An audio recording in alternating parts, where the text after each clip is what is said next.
తండ్రి గారు farm house కే పరిమితం అవుతే సుపుత్రుడైనటువంటి వర్కింగ్ ప్రెసిడెంట్ కేటీఆర్ గారు ఈ సమయంలో విలాస యాత్రలో ఉన్నారు.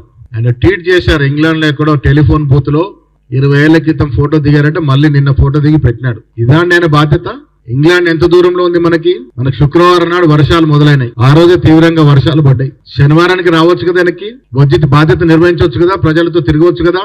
నువ్వు చేస్తున్న ట్వీట్లు ఇక్కడుండి ప్రజలతో మమైకమై ప్రజల కష్టాల్లో భాగమై ఇక్కడ పత్రికా సమావేశంలో మాట్లాడొచ్చు కదా.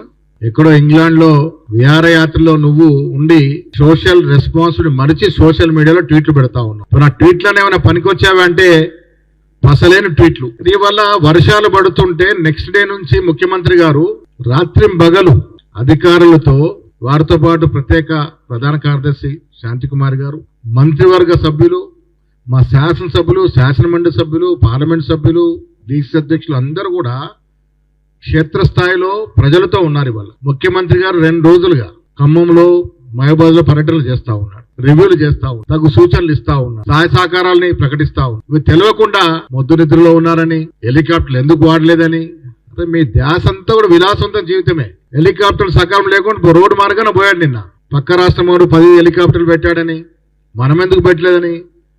నీకు హెలికాప్టర్ మీద మోజు ధ్యాస ప్రజల కష్టాల మీద లేదు.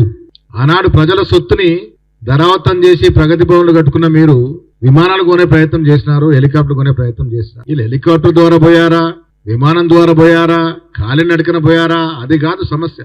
ప్రజల వంచన ఉన్నారా లేదా, ప్రజల కష్టాల్లో భాగం పంచుకుంటున్నారా లేదా, ప్రజల కష్టాలు తీర్చే దాంట్లో నిమగ్నమై ఉన్నారా లేదా అనేది ప్రధాన అంశం. గత 4 రోజులుగా ముఖ్యమంత్రి, కేబినెట్ మంత్రులంతా కూడా ఈ విపత్తుని నివారించే కార్యక్రమంలో, సహాయ సహకారాలు అందించే కార్యక్రమంలో నిమగ్నమై ఉన్నారు.